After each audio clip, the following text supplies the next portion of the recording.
All right, I am here with Chris Singleton. Why don't you tell me a bit about who you are and what you do? Okay, so I'm the founder of Style Factory, which is a content site about e-commerce.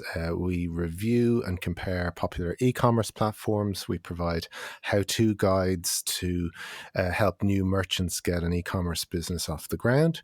And we've recently been expanding into the area of video production. So we have an accompanying YouTube channel, which also provides comparisons, reviews, how-to guides, everything to do with e-commerce, really.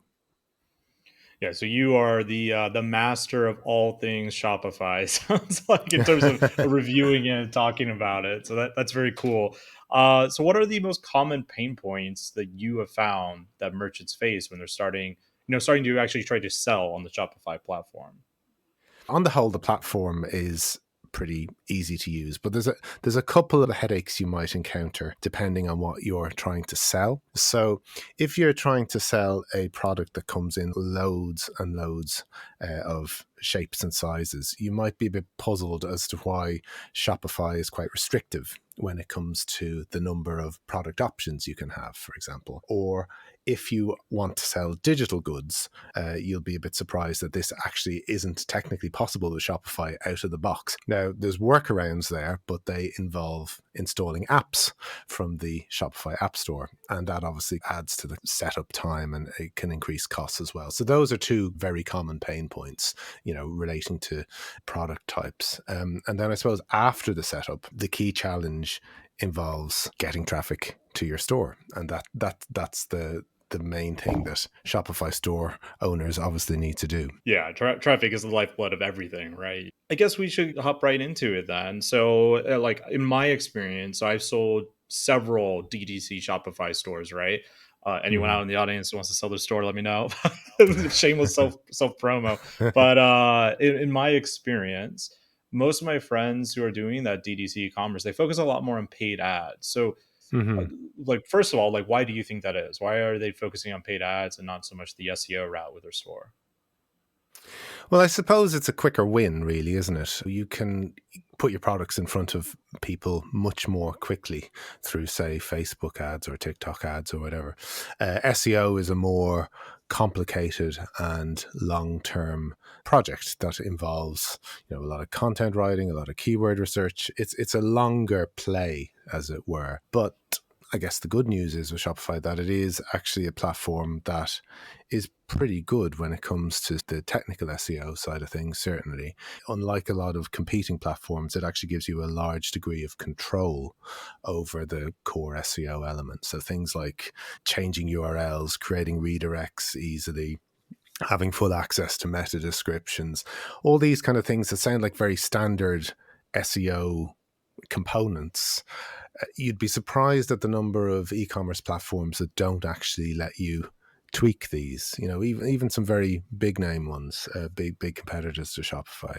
So that's the good news with regard to Shopify SEO. The technical setup is pretty good. I feel like that's like relatively new for Shopify, isn't it? Because like, and maybe I'm wrong. It feels like not that long ago, people were complaining at how bad the SEO on Shopify was, but it sounds like that's not the case anymore. I've always found it to be pretty good. I think probably the complaints were to do with its blogging features, because obviously blogging is such a Uh, huge part of SEO and content marketing. The Shopify blog, by comparison to, say, a WordPress blog or even a Squarespace one, is pretty rudimentary. It's not bad. You can still use it, but it's more basic in terms of what you can actually do with it and how you can use tags and categories and so on. so you've been on a bit of both sides of this. You're obviously familiar with the affiliate side of SEO Yeah, as yeah. well as the SEO side for Shopify. Hmm. So, in your opinion, like I have my own view, I'll say it after you give me your Okay. answer to see if we Okay. match up. In Yeah, your yeah. view, which one do you think is easier, the affiliate SEO or the e-commerce SEO?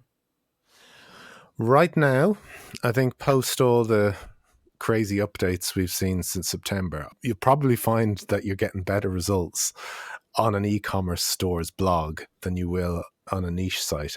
I think that's a potential opportunity for Shopify store owners that they might not have tapped into yet, using the blogging tools within Shopify to actually try to do some content marketing, because Google is favoring, in inverted commas, real businesses. And I guess an e-commerce store, particularly one that's doing well, is easily classified as a real business. Now, I have a view that affiliate sites are real businesses too. Same. I've sold 1,000 of them, so I Yeah, agree. yeah. Fair enough. Google's um, really hurting my friends right now with yeah, that. yeah, So yeah. But I think, Google's basically taken a view recently that content sites are not worthy of ranking highly in search results. There's no question about that. I'm seeing all sorts of random e-commerce based or SaaS based sites ranking for terms that we would have traditionally done very well for. So yes, there has been a definite shift towards this concept of real businesses, and away from niche sites. Whether or not the user actually wins there from the kind of content that Google's putting in search results, I'm not so sure. I've I'm got not my sure if the own user is going to views. win at all based on what I've seen with the AI overviews that Google's been rolling out. Yeah, So it's a bad time for the user for sure. yeah, it's a bad time for Google, I suppose, as well. Faced with the onslaught of rubbish produced by ChatGPT and published at scale on websites, there's a lot that Google has to contend with. The question is whether or not its response is actually meeting the challenge of all this new AI stuff effectively. I think you're basically getting a lot of Forbes and Reddit content all the time. And I think certainly in the case of Forbes, the quality of the reviews and comparisons that are now top of the search results for just about any product are quite poor. They're out of date. They're not terribly well researched. I don't know whether they plan to address that or not. I mean, there's definitely been a lot of blowback from content producers, and I guess it just remains to be seen how all this plays out. Yeah, I joked last year. There was a conference I was at here in Vietnam. Back then ChatGPT had just come out, and so people were thinking like, "Oh my God, ChatGPT is going to kill Google!" Like blah blah, SEO is over. And I said like, "No way, SEO is not over. ChatGPT is not going to kill Google. If anyone's going to kill Google, it's going to be Google because they're going to start panicking about ChatGPT." And I feel like unfortunately that prediction was sort of right. I feel like Yeah, Google yeah. is like yeah, like hitting the panic button and just like one blunder after another as they're like trying to catch up, which ironically, in my view, they have so much data that they could, if they just got their crap together, they could easily Hmm. beat ChatGPT and OpenAI. They own YouTube and Yeah, Gmail. There's yeah. so much data they have, right? But anyways, to your point about e-commerce, like my opinion has always kind of been that e-commerce SEO is easier than affiliate for exactly the thing you just said. Like even before all these crazy updates, like it's just so much easier to do SEO for a real brand, I feel, versus a niche website. Which niche websites can be a real brand, of course. Not saying Hmm. that they can't, but I find a lot of my SEO friends they don't go to that extra length to make it happen. And those that do, they often grow out of that revenue model of affiliate and display ads, move into e-commerce or digital or Hmm. whatever, right? So, in terms of like SEO for Shopify stores, what do you think are the quick wins that someone can do? Like maybe they're running paid ads, they already have a profitable funnel. What is some of the quickest stuff they can do to start seeing some organic traffic? I don't know if this answers the question quite the way you might expect, but for a really quick win, I would actually look outside the Shopify store itself. The quickest way to get anything ranking at the moment is to actually look at third party platforms. So things like YouTube, LinkedIn, Reddit, Pinterest, so on. If you're a brand new Shopify store owner, you might be waiting ages to actually see your own content ranking, whereas you might find that the quickest SEO win actually involves publishing content on a third party platform and using that platform to drive traffic back to your own store. Yeah, so you're referring to like the concept of parasite SEO then. Like I publish a product on YouTube, but maybe I write something on Reddit, Mm-hmm. send a bunch of backlinks to it, that kind of thing. Stuff that we publish on YouTube at the moment is ranking incredibly fast. The other quick win that you get with publishing on YouTube is that you're dealing with two search engines rather than one, because Google's so aggressively pushing YouTube videos in the SERPs at the moment, which is a nice sort of consolation prize for websites that have been hit by all these various updates. But you've obviously obviously got your video content then in the Google search results, but then you've also got it being surfaced by YouTube in lots of other ways. So if I was a new merchant, I would give a lot of consideration to YouTube at the moment as a key SEO strategy, simply because it opens up more search engines to you, and YouTube's second biggest in the world, I think, isn't it? So that would be the quick win. The longer term win is obviously to write some really great stuff and to make use of the blogging capabilities of Shopify.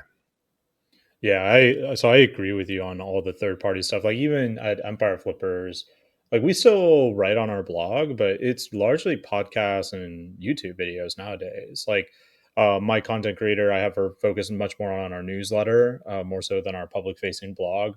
And to be honest, it seems more valuable at this point to do it that way, even for us with high domain rating, right? And like Mm-hmm. people are more consuming content in video format anyways. I want to get into some of these Shopify features with you because like I Yeah. know basics, but I have a feeling you know a lot more about this stuff than me. So talk to me about what the Shopify platform is actually offering people who run their store on there. Like what are some of these hidden features they just may not be aware of that they should be using?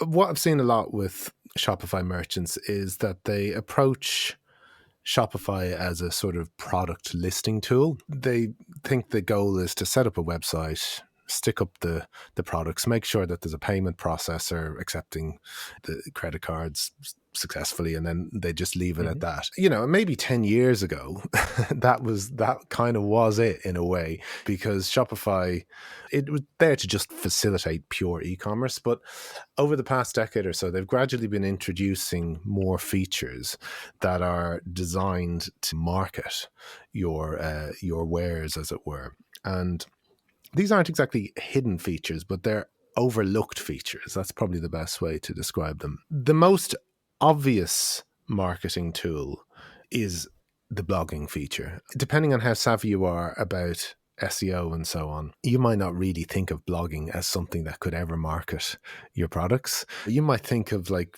using a blog to say publish news about your company, or really just dry stuff. You wouldn't No. necessarily understand it as a tool that can be so transformative if you're writing about stuff that people really want to know. So I would go to that blog and I would think, how can I use this to create content that will really appeal to people who match my buyer persona, who are likely to be interested in the kind of stuff I sell and so on. But you will need to turn to tools like SEMrush or Ahrefs, keyword research tools, to actually find out what you should be writing about. And you will need to do your research into how to blog effectively. Yeah, I think what you said earlier is the key part. Like you can create interesting content. Like that's the key. Like create something Mm-hmm. interesting Yeah, about yeah, your barbecue potluck you did with your team. Like your customers probably don't yeah, care that much unless you have like a really engaged brand, of yeah, course. yeah. But yeah, absolutely. The thing find so fascinating by it all is like my affiliate friends who do SEO. Like they are a few notches cut above most SEOs with even before these updates. They just like know Mm-hmm. so much, right? Mm-hmm. Versus some of my Shopify friends, like they're crushing it with SEO and they're Mm-hmm. really not doing anything that crazy. It's just like your Yeah, yeah, basic SEO recipe of good content, good backlinks, and over time you get the authority. Maybe you have like the product category pages set up correctly, stuff like that. So in my mind, I just view it as so much easier, and I feel like not enough e-commerce entrepreneurs ever do it. Like they just get yeah, obsessed with ads, which I get. You could scale with ads, but like yeah, your customer acquisition cost goes down so dramatically once you crack SEO. yeah. And in an ideal world, if you got both on the go, Yeah, that's that's the ideal world. Yeah. yeah, yeah. I think, again, this comes back to Google and trust. We find that Google is trusting real businesses, real again in inverted commas, more than, say, content sites. But if you think about some of the stuff that you would find on a well put together Shopify store, there are natural trust signals that it sends out. You might have things on a Shopify store that you might not have on a content site, like a terms and conditions page, a refund policy, contact details, phone number, all these kind of things. Um, so I think a tip to Shopify store owners will be to make sure you have all those things. Maybe Google is rewarding e-commerce sites because of things like that. Make sure that you are actually ticking all those boxes, because if nothing else, when a potential customer goes to the site and they see a refund policy and they see terms and conditions and they see contact details, you will instill trust with a customer as much as with Google. Yeah, 100%. I think there is something to that. Like, I was in a mastermind, and some of my affiliate friends, they are like trying to chameleon the affiliate site to look like an e-commerce store now with like a Mm-hmm. checkout button and Yeah, everything. yeah, yeah. Which, and they've seen some okay results from it. Like, nothing is Mm-hmm. conclusive, but I just tell them like, well, why not just go one step further and become a full fledged e-commerce store? Like, you'll make more Yeah, yeah, money. yeah. Like, Yeah, but yeah. anyways, I moving guess back the onto trick the is knowing yeah, what to go ahead. sell, really. I think the trick is Yeah, knowing what to yeah. sell. If you've got a content site, I suppose like a digital course or something is the obvious Right. thing. But it takes a while to put that together. Similarly, if you want to sell an app, that takes ages. So Yeah. Oh, it is. we just launched our Shopify app. It took forever, dude. And Yeah, we had it done. Just like yeah. the waiting time of it was forever. It's tricky, really tricky. But I can see why your affiliate buddies are thinking along those lines for sure, because doing that seems to reflect the direction that Google's going in. That said, who knows what they'll do in the next core update. But we Yeah. digress. Yes. Google keeps dominating the conversation. I Oh apologize. God. The Oh no, schizophrenia it's is fine. just so fascinating. But I mean, to be honest, at the uh, end of the day, it makes sense because it's such a key part of running a Shopify store, it is. or at least doing it well. So, all these Google side alleys you go down, they can lead to some fruitful insights.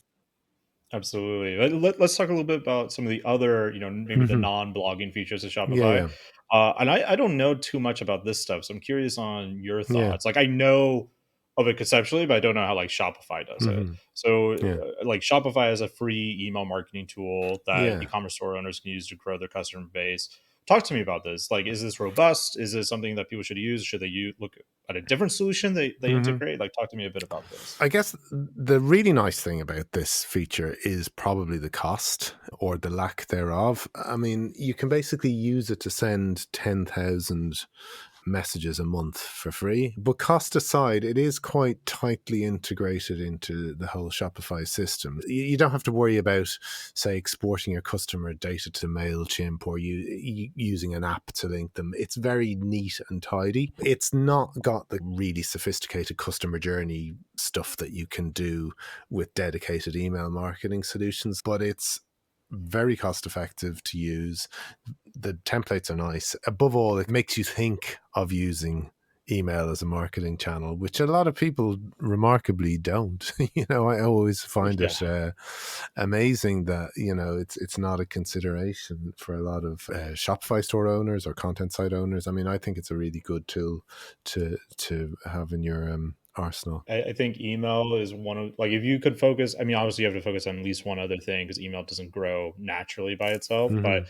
if you could focus on one thing, email is one of the best things you can do in terms of your valuation. In my view, it's like it's traffic diversity, you Hmm. owning customer data, and you Yeah, can use it to like do product launches for your yeah, revenue yeah, diversity. You can like use it to launch a new channel, like you started a yeah, YouTube channel. yeah, 10,000 people there in your yeah, email list, like, go like yeah, my videos. yeah, yeah, yeah. So I agree with you. Going back to what we were talking about with YouTube and so on earlier, I think you know if, if Shopify store owners do go down the route of setting up a YouTube channel, tying that in with email capture, that's something that I think can really work and is often overlooked again. I think the relationship between email and e-commerce is so important. And I think it's really important if you're selling expensive items because, the ROI in those instances is amazing. Oh yeah. In terms of video and email capture, how would you recommend doing that? Like, are you talking about doing a YouTube video about like your product and the description? There's a link to your Shopify opt-in. Is that kind of what you're referring to? Basically a link to a form, so you could host that on the Shopify store if you're using the built-in Shopify email system. I think that the main point, regardless of the actual mechanism for the capture, is to actually just provide people somewhere in a YouTube video description with an email opt-in. It's basically to take advantage of the traffic, really. And as you say, an email list is just such a valuable asset in so many ways, either while you're running a business or when it comes to trying to sell it. It counts for a lot. And yeah, don't overlook the potential that YouTube gives you to capture email. In terms of Shopify's email tool, can you go above 10,000 messages? Does it grow with you, or do you eventually have to Yeah, switch? as the list grows, once you go past your 10,000 limit, additional fees apply. Would you recommend for someone to stick with that tool, or would you recommend like at a certain juncture in your growth to switch to a different email platform for your store? I think it would depend on use cases, really. For a lot of people, it'll be totally fine. But if you're kind of getting into like serious funnel building, maybe there's something better for you, something like ClickFunnels or GetResponse, something that like lets you construct really complicated funnels where you take action X and get sent down path Y and then get pointed to something else. There are more complex and more sophisticated tools out there, but certainly as a starting point, it's a really good one, and it's very affordable. So I guess a lot of it depends on your budget as well. It's a good option for most, I think. Yeah. Speaking of email, I want to talk to you about what is probably, or at least it should be, the most common strategy for e-commerce entrepreneurs to like implement.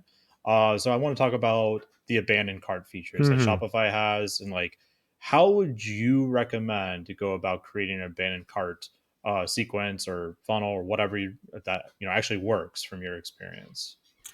Again, looking at it from a new merchant perspective, the first thing I say is it's really important to understand what an abandoned cart saver actually is and does.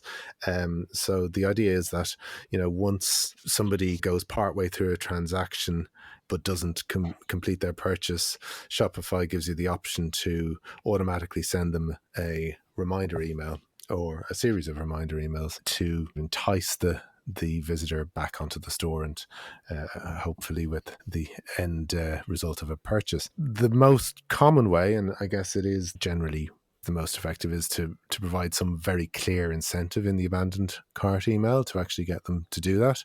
That usually comes in the form of a discount code. Tied in with that, I would generally encourage the feeling of scarcity. That whatever you offer in the Don't miss abandoned out. cart email. Yes, I know it's a cliche. It's a cliche, but like It putting a works. It time, works. yeah, but putting a time limit on it or emphasizing the uniqueness of the offer.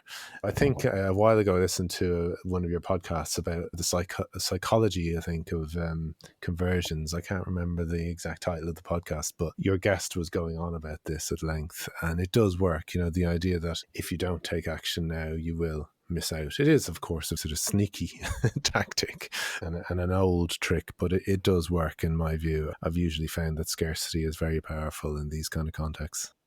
You're reminding me of this strategy. So I just recently found it. I think my friend Nick Shackelford posted it on LinkedIn. He learned it from someone else. I'm forgetting who he learned it from. So if anyone knows, go go leave a comment on this YouTube video to that person. But they basically said like how they use scarcity, which I thought was really intelligent, was as their inventory goes down and they know they need to order more inventory to make Hmm. sure that they have enough inventory to keep meeting Hmm. demand. They'll actually do like they'll put like for one on the actual product page, they'll say we have this many in stock. Like we only have like 12 more of these things, so you better act now. But they also will raise the price of that product as their inventory goes lower and lower to kind of like stall demand so they don't like actually stock out. And yeah, it works really, really well. That's So really surge interesting. pricing plus scarcity. Yeah, well, it's kind So of yeah. playing with I mean, in supply and demand, I guess, in a way, yeah, Yeah, playing with the yeah. rules of it, I could be kind of makes wrong, but I think sense. they had some sort of tool to make it easier. So I don't think they were doing it manually. It was some kind of like Yeah. algorithmic thing they were doing. But yeah, Hmm. scarcity works well. It's kind of like marginal gains. I think somebody was telling me about Jurgen Klopp, the manager of the Liverpool football team, who basically spent days with his team practicing tiny little things, like throwing the ball in certain ways at certain angles over and over again, really looking at the minutiae of things. The idea was that they would affect the overall performance of the team, just that little bit to give them that edge to make them win stuff more. And I think the same is true when you're running an e-commerce store. There are lots of little holes and gaps that you can fill in that can actually make a real difference. And it's just knowing what those gaps are. So it's like knowing that blogging can generate organic traffic, knowing that switching on the abandoned cart tool can increase conversions. When it comes to your line of work, which is selling businesses, if you've done all this stuff and you've increased your revenue as a result by 20%, obviously when you're dealing with multiples, that ends up being a lot of money, Oh, absolutely, absolutely. I guess it's been a while now, but I re-optimized like the on-page SEO for our evaluation tool, and it increased our organic leads by like 127%. I think at that moment our average sales price was like 600 grand. Like that's a pretty Mm. big difference from like about 30 Yeah, yeah, minutes of work on that, right? So yeah, I'm yeah. all about that as well. Speaking of like things that people aren't aware of, so this is yet again something I'm not aware Mm, of, and I think you mm, probably are, but with mm, apps and integrating apps mhm. into your store, talk to me a bit about like the kind of Shopify apps you should be having. Are there apps that allow you to show your products on other platforms? Like how does this work? Well, yeah, I mean, to be honest, that's probably one of the most distinctive things about Shopify. It's the sheer number of apps that its app store contains. You can sync your products with Amazon and eBay and the big online marketplaces easily using them. What I find the apps quite useful for as well is extending your product range really easily. Say I'm a maker and I make pottery or something like that. I've got my product range, which is stuff I make, and my store is doing pretty well, and I've got a pretty committed and loyal audience. But actually, me creating a new product, will take a while to do. There's a really quick win and a nice revenue opportunity by looking at some of these print on demand platforms like Printful and Printify, which integrate really, really neatly with the Shopify environment. You can basically use these, upload some artwork, and then just add a bunch of additional products to your store literally in a matter of minutes. So you end up with this nice sort of hybrid situation where you've got your own product range of stuff that you're making, and you've also got the opportunity to extend it really quickly. I mean, it does make total sense if you have an engaged brand for sure. So we've actually sold a lot of merch on demand or print on demand businesses, I should say, both Mm-hmm. Shopify, Amazon merch, Teespring back in the day when Mm-hmm. that was still a thing. So, Yeah. yeah, I like that idea. Is there any other apps that you would be like you should definitely get these, and why is that? If you run a physical product business and you spot an opportunity for a digital product, the Shopify Digital Downloads app is fantastic. It's really good. It lets you bundle physical and digital products together really easily. I'm a big fan of Shopify apps that promote scarcity. So there's a whole rake of countdown timers and stuff like that I think can actually be really effective. It's hard to point to one particular app that will transform your business. There's It's all about 13,000 of them. marginal increases, isn't it? Yeah, I, but I would focus on things like print on demand, drop shipping, and email marketing apps to enhance the general offering and performance of your store. Well, we're running short on time, or almost on time, but I have a few more questions for you. I'll ask you two of the big ones here. The first one is for someone who is starting out looking at doing e-commerce store. Maybe they have some internet marketing knowledge. Maybe they are just starting out with that too. What, in your view, is the selling point of choosing Shopify, say, over other e-commerce platforms? Well, I think basically for e-commerce, certainly when it comes to hosted solutions, it's the most powerful on the market. It does things that others don't, particularly when it comes to like multi-currency and multilingual selling. That's a really key differentiator. If you're more interested in creating a content business and doing some e-commerce on the side, I think there are probably better options. The obvious one would be to use a combination of WordPress and WooCommerce, because really a WordPress site is much better when it comes to creating a publication with. And then WooCommerce is a very powerful e-commerce platform in its own right. In terms of the feature set, it's probably most comparable to Shopify. The other platforms like Wix and Squarespace are good too, and I think they outperform Shopify when it comes to actual content creation. Their drag and drop editors are more flexible and so on, particularly Squarespace's. But for pure e-commerce, Shopify is generally the best option of the hosted solutions. You answered one of my other questions of like when might you choose an alternative. So thank you for that. From what I know, I agree with your sentiment with WooCommerce. So for listeners out there, is a little bit more advanced, I feel, than Shopify. So you might need some dev help, but or maybe not. Maybe you're technical and Yeah, you no, know I the agree with deals. you. I think the thing about WooCommerce is it's very powerful, but really to get the most out of it, you will need a developer. You'll need to spend more time configuring it. Shopify is more geared at an audience that has no web skills. Yeah, like people like me. But, all right, I've one question for you before we get into the rapid fire section. Hmm. So, you started Style Factory over a decade ago at this point, which is Hmm. several lifetimes ago in internet marketing Yeah, land. yeah. So you've seen a lot of things come and go. Hmm. When it comes to e-commerce, how have things evolved in that decade? Like, what has gotten easier? What has gotten more difficult? All the various e-commerce platforms have become more user friendly. They have become more focused on people who are brand new to web design. So all the actual software is a lot easier to use. The flip side is, of course, that makes the barrier to entry into online selling a lot lower. So there's a lot more competition. I guess the biggest change I've seen is that where once you had a situation where you had distinct e-commerce platforms and marketing tools, there's been this big convergence of the two. As we were talking about earlier, Shopify has introduced its Shopify email app, and it's got a blog, it's lets you add a Facebook pixel, and it's become an all-in-one solution.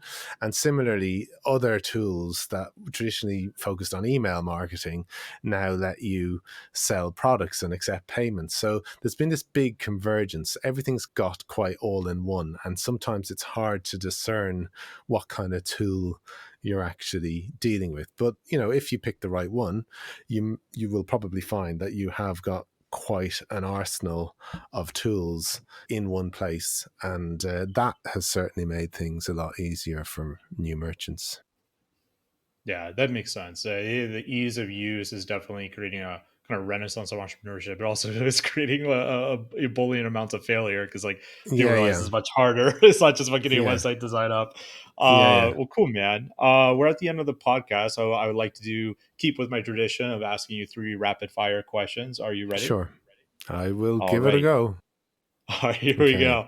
go. In your view, what is the best hidden growth opportunities using the Shopify platform today? If you have a Shopify store and you're not blogging, get to it, because there's lots of opportunities there to drive organic traffic to your store and not rely just on ads.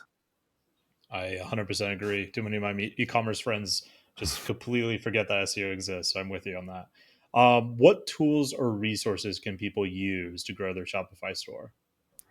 Well, I think what I'm going to have to say at this point is to find that out, you'll have to head over to the Style Factory website and look at our Shopify section, where you'll find a whole bunch of articles about how to grow a Shopify store and what apps to use and so on. Chris, I must congratulate you. You're one of my first guests that used this question to promote your tools, Oh no. which is why I've included this question to give my guests like a shameless promo that they could just like subtly kick in there. So Oh good job, man, everyone. I'm Go feeling over to Style Factory. yeah, I'm feeling dirty Chris now. won the question. No, it's good. I often joke when people like I've had a guy on, he answered the question. He's like sending people to his competitor. Like, why are you? What are you doing? Send them to your site. That's fair. Your competitor's not on the podcast. Send them to your site. Well, I'm glad I'm you answered not. it that way. I could tell everyone to go to Forbes if you like. You know, I mean, they seem to have Just an go to answer for Forbes. everything these days. I just recently parasite SEO the article. Good stuff. All right, my final question for you, my friend, and the hardest question: what has Mhm. been your funniest moment since you started working in the internet marketing world? Well, I think it's basically all the people who pitch fashion products to me, because we've got the word style in our company name, and there are clearly a lot of people who, haven't actually bothered to read what we actually write about, and send me requests to review a mankini and stuff like that. You know. I feel your pain. I get a lot of antiquarian salesmen trying to sell me books on empires, so I'm right with you. Fair enough.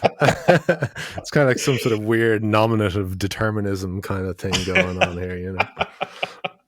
Well, we'll have to come back on the podcast and start talk about our new fashion empire company we're gonna put Yeah. together. Well, I think Uh, I'll have to set up a Shopify store selling fashion items, and you know, there we go. Awesome.